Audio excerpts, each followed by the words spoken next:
Hello everyone, welcome back to my channel Stree dream. कैसे हैं आप सभी? उम्मीद करती हूँ आप सभी बहुत ही अच्छे होंगे, स्वस्थ होंगे, खुश होंगे एंड अपने अपनी लाइफ में बहुत ही पॉजिटिविटी के साथ आगे बढ़ रहे होंगे। आज मेरे दिन की शुरुआत हुई है सुबह के 4 बजे। मैं अपने पहले अलार्म पर ही आज उठ गई थी और मेरे साथ सार्वी को आप देखिए कि इनको देख के लग रहा है कि ये रात में सोई हैं। ये मुझसे पहले से ही जग रही थी। एक्चुअली काफ़ी टाइम से हम लोग लगभग आधे घंटे से जग रहे थे और मैं ट्राई कर रही थी कि ये सो जाएं तब मैं उठूं। और अभी मैं आ गई थी किचन में, दूध गर्म करके पिलाऊंगी इनको, क्या पता इनको भूख लगी हो इसीलिए ना सो रही हो। तो दूध पिलाने के बाद ट्राई करूँगी कि सो जाएँ।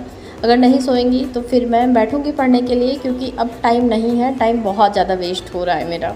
क्योंकि देखते ही देखते 1.5 महीने निकल गए हैं और अब एग्ज़ाम पास आ रहा है, तो अब थोड़ा सा प्रेशर जैसा फील होने लगा है। क्योंकि और कोई वैकेंसी है नहीं कि जिसको टारगेट करना है, तो अभी जो हाथ में है उसके लिए तो कम से कम एफ़र्ट्स लगा ही सकते हैं, उसके बाद देखा जाएगा। फ़िलहाल दूध वगैरह मैंने इनको पिला दिया था, फिर मैंने पूछा कि सोएंगी, सुला दूँ, बट ये बोल रही थी कि मैं नहीं सोऊंगी।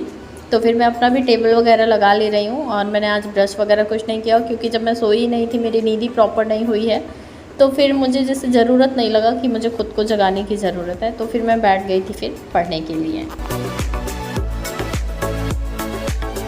कुछ लोग मुझसे पूछते रहते हैं कि मैं कितने घंटे पढ़ लेती हूँ। तो मैं आप लोगों को एक बात बताऊँ, जैसे जो बेबी के साथ पढ़ रहे होंगे ना, भले मैं अकेले रह रही हूँ पर फिर भी प्रॉपर टाइम नहीं निकाला जा सकता है। एंड आप कोई भी रूटीन या फिर कोई भी टाइम टेबल बना लीजिए, आप उसको फॉलो नहीं कर सकते हैं। हर तीसरे दिन आपको रूटीन या फिर अपना टाइम टेबल चेंज करना ही पड़ेगा। और जब रूटीन या टाइम टेबल चेंज होता है ना, तो फिर डिमोटिवेशन होने लग जाता है। क्योंकि आप लोग अगर पढ़ते होंगे तो ये चीज़ें फील हुई होंगी आप लोगों को भी कभी ना कभी, कि अगर हम लोग कंटिन्यू पढ़ते रहते हैं, एक रिदम में रहते हैं, एक रूटीन में रहते हैं, तो कॉन्फिडेंस बहुत ज़्यादा बिल्ड होता है। बट अगर एक दिन की भी चीज़ें छूट जाती हैं ना, तो वो अपने साथ कम से कम 2 दिन ख़राब कर देती हैं। बट अब ये सारी चीज़ों पर ना मुझे अपने कंट्रोल करना है। जैसे कि अभी 2 दिन से मैं सुबह 3 दिन हो गया उठ रही हूँ, अब आज ये भी साथ में उठ गई हैं, तो या तो फिर मैं लाइट ऑफ करती इनके साथ लेटी रहती, या तो फिर मैं बैठकर पढ़ाई करूँ। और यही मेन रीज़न होता है डीमोटिवेट होने का, कि जब नहीं हो पाता ना, तो फिर सुबह लेट उठो और लेट उठने के बाद फिर पूरे दिन जैसे इस बात का रिग्रेट रहता है कि हम उठ नहीं पाए, हम पढ़ नहीं पाए, हमारा सुबह का टाइम चला गया। और दिन में कितना भी ट्राई करिए आप कि बच्चे के साथ पढ़ लीजिए, तो आप भले 4 घंटे 5 घंटे पढ़ लीजिए। पहली बात तो मैं पढ़ नहीं पाती हूँ 4-5 घंटे, क्योंकि दिन में अगर मैं सोचूं कि 4-5 घंटे पढ़ लूँ, तो फिर प्रॉपर उतने अच्छे से मैं लर्न नहीं कर पाती हूँ चीज़ों को। बस पढ़ लेती हूँ, जैसे मैं अपना फिर भी कंसंट्रेशन बनाने का ट्राई करती हूँ। मैं अपने माइंड को ट्रेंड करती हूँ कि मुझे इसी तरह से चीज़ें करनी है, इसी तरह से मुझे लर्न करना है। तो मैं करने का तो ट्राई करती हूँ, बट 100% चीज़ें लर्न नहीं हो पाती हैं।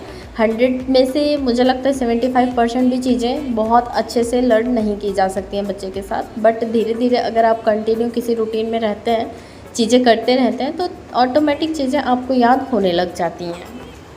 तो मेरा रूटीन इसी तरह का चल रहा है। अब मैंने अपने आप को समझाना स्टार्ट कर दिया है कि अगर मैं सार्वी का देखूँगी, सार्वी का रूटीन, सार्वी के हिसाब से चलूँगी, तो बहुत सारा टाइम ऐसे ही चला जाएगा। एंड मुझे इसी के साथ ये सारी चीज़ें मैनेज करनी है। तो फिर मैं पहली बात तो अपने जितना भी स्टडी को टाइम देती हूँ, तो वो सारा मैं कैलकुलेट करने का ट्राई करती हूँ। तो कभी मेरा 3.5 घंटे हो जाता है, कभी 4 हो जाता है, कभी 5 भी हो जाता है।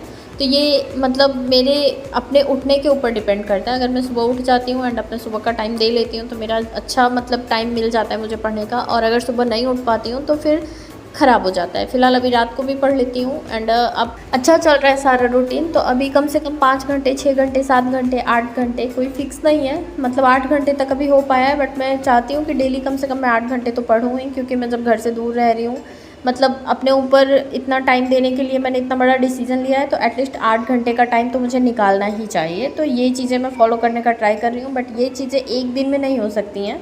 बट धीरे धीरे ये चीज़ें मैं अपने रूटीन में ला लूँगी अब। फ़िलहाल आज सुबह मैं 4 बजे उठी थी, तो मुझे पढ़ने बैठने में लगभग 4:30 बज गए थे। और 4:30 बजे से 5 बजे तक मैंने पढ़ा था। और उसमें मैं अभी हिस्ट्री ही सुबह पढ़ रही थी। उसके बाद फिर मैं सार्वी को नींद आ रही थी, तो बोल रही थी कि लेट हो, फिर मैं सोऊं। तो फिर मैं अलार्म लगा दी थी आधे घंटे को। उसके बाद मैं सो गई थी सार्वी को लेकर। तो फिर सार्वी सो गई एंड आधे घंटे बाद मैं फिर से उठ गई थी और मैंने अपना जो मतलब चैप्टर्स मैंने पढ़े थे उसका रिवीजन किया। सारे क्वेश्चंस मैंने लर्न किए, जैसे जैन धर्म का, बौद्ध धर्म का मैंने बहुत अच्छे से कर लिया, तो मुझे उसका नहीं लगा कि मुझे करना चाहिए। बट जैन धर्म में थोड़ा कन्फ्यूजन था, उसको किया मैंने। शैव धर्म, वैष्णव धर्म एंड इस्लाम धर्म, ईसाई धर्म, पारसी धर्म। तो ये सारा मैंने कंप्लीट कर लिया है। उसके बाद लगभग मतलब 2.5 घंटे के आसपास, आधे घंटे मैंने पहले पढ़े थे एंड 2 घंटे उसके बाद मैंने पढ़े थे। और फिर मैं उठ गई थी और शार्वी भी उठ गई थी। फिर मैं आ गई थी अपने किचन में। फिर हम दोनों ने ब्रश किया और ब्रश करने के बाद मैंने एक आलू कद्दूकस कर लिया था और एक प्याज काट कर बेसन मिलाकर ऐसे सादा पकौड़ी बना ली थी। और फिर मैंने अपने लिए चाय बनाया और सॉस के साथ शार्वी को खिला दिया। हम दोनों का ब्रेकफास्ट हो गया था एंड फिर मैं नहाने नहीं गई, मैं बैठ गई थी फिर से पढ़ाई करने के लिए।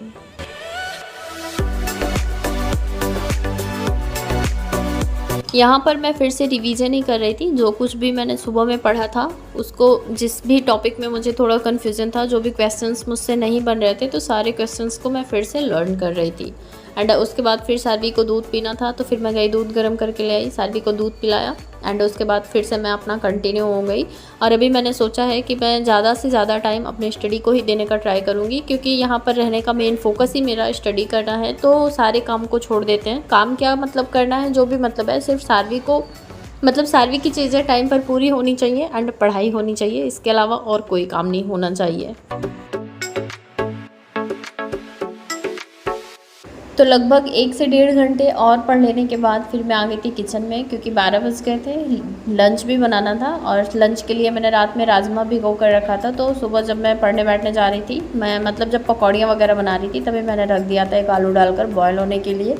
तो फिलहाल अभी यहाँ पर मैं एक साइड चावल रख दूँगी और दूसरे साइड राजमा में तड़का लगा दूँगी। मुझसे कुछ लोग पूछ रहे हैं सीटेट के लिए कि मैंने सीटेट के लिए कौन से चैनल को फॉलो किया था। एंड किसी ने मुझसे ये भी पूछा था कि first language and second language में मार्क्स इंक्रीज़ करने के लिए क्या करें। तो मैं अपना जो भी मेरा इंग्लिश का था मैंने शॉर्ट वीडियो बनाकर आप लोगों को बता ही दिया था। एंड मैं फिर से बता देती हूँ कि मैंने क्या किया था। मैंने सीटेट के लिए कुछ भी नहीं किया था अलग से। मैंने 2 लोग मिलकर हम लोगों ने बैच परचेज़ किया था सचिन सर का, जब ऑफ़र में चल रहा था तो 999 में वो बैच हम दोनों को मिल गया था। और उसके बाद मैंने वहाँ से सिर्फ सीडीपी अच्छे से पढ़ा था। मतलब सीडीपी की जितनी भी क्लासेस हुई थी 40 के आसपास थी, सारी क्लासेस मैंने ली थी और नोट्स भी बनाए थे प्रॉपर। एंड लैंग्वेज के लिए मैंने मैराथन क्लासेस ही देखी थी यूट्यूब पर, क्योंकि वहाँ पर जो सर पढ़ा रहे थे मुझे उनसे पढ़ना इंटरेस्टिंग नहीं लग रहा था। एंड इंग्लिश के लिए मैंने, हाँ मतलब मैं आपको ये भी बता दूँ कि मेरा फर्स्ट लैंग्वेज हिंदी था एंड सेकंड लैंग्वेज इंग्लिश था। तो इंग्लिश के लिए मैंने जो निधि मैम पढ़ाती हैं एप्लीकेशन पर, वहाँ से कुछ क्लासेस ली थी एंड सचिन सर का ही मैराथन वीडियोज़ लिया था। और English language by Himanshi ma'am आप सर्च कीजिएगा यूट्यूब पर, तो वहाँ पर 2 वीडियोज़ आपको मिल जाएंगे। वो दोनों वीडियोज़ भी मैंने अच्छे से किए थे, मतलब प्रॉपर लिख कर मैंने पढ़ा था। तो बस इतना ही किया था। वैसे फिर भी मेरे इंग्लिश में अच्छे मार्क्स नहीं आए थे, जिसकी वजह से मेरे मार्क्स कम हो गए।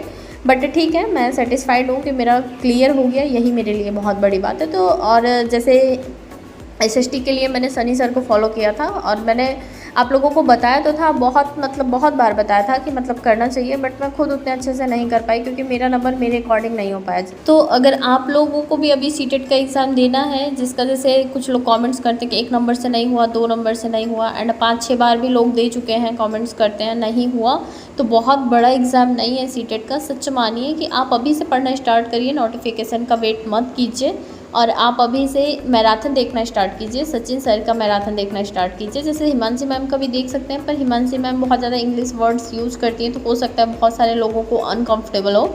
बट आप सचिन सर का क्लास देखेंगे, आपको बहुत ही अच्छे से सारा कंटेंट समझ में आएगा। और आप लिख कर पढ़िए, जितना वो पढ़ा रहे हैं वहाँ पर क्वेश्चंस भी पढ़ा रहे हैं तो आप क्वेश्चंस को लिख लीजिए एंड पूरा आंसर मत लिखिए, 4 आंसर रहते हैं, ये जो आंसर राइट हो वो आंसर आप नोट कर लीजिए एंड उसका रिवीजन कीजिए। और आप कहीं से प्रैक्टिस कीजिए, या तो आप ऑफलाइन बुक ले आइए प्रैक्टिस करने के लिए PYQ की, या फिर आप मतलब कहीं से परचेज़ कर लीजिए ऑनलाइन और आप वहाँ पर प्रैक्टिस करते रहिए। आपका सीटेट विश्वास कीजिए कि बहुत अच्छे मार्क्स से हो जाएगा, इसी साल हो जाएगा। और दोपहर में मैंने लंच बनाने के बाद फिर लगभग 20 मिनट एक्सरसाइज किया था। फिर हम दोनों ने नहाया, नहाने के बाद हम दोनों ने लंच किया और लंच करने के बाद मैंने शार्वी के साथ बहुत टाइम तक खेला, लगभग 2 घंटे के आसपास। उसी बीच मेरे हस्बैंड की कॉल आई, उनसे भी बात किया एंड उसके बाद फिर शार्वी को सुलाया। खेलते खेलते शार्वी जब थक गई, सो गई, तो फिर से मैं बैठ गई थी पढ़ने के लिए। और शाम के लगभग 5 बजे तक फिर से मैंने पढ़ा और 5 घंटे कम से कम 40 मिनट 10 मिनट निकाल ही दीजिए, 5.5 घंटे की पढ़ाई मेरी आज पूरे दिन में हुई थी। एंड उसके बाद फिर नम्रता आ गई थी शाम में, तो मुझे जाना था सब्जियां वगैरह लाने के लिए, तो मैं वहाँ चली गई थी। और वहाँ से आने के बाद फिर मैंने सानवी को खिलाया पिलाया और अभी यही मैं वीडियो एडिटिंग करके वॉइस ओवर कर रही हूँ। और फिर अभी मैं अपने हस्बैंड से बात करूँगी, फिर सो जाऊँगी एंड सुबह फिर से उठूँगी और कल मैं और भी ज़्यादा अपना टाइम इंक्रीज़ करने का ट्राई करूँगी। तो आज के लिए बस इतना ही, कल फिर मिलती हूँ एक नए वीडियो ब्लॉग के साथ। तब तक के लिए बाय बाय।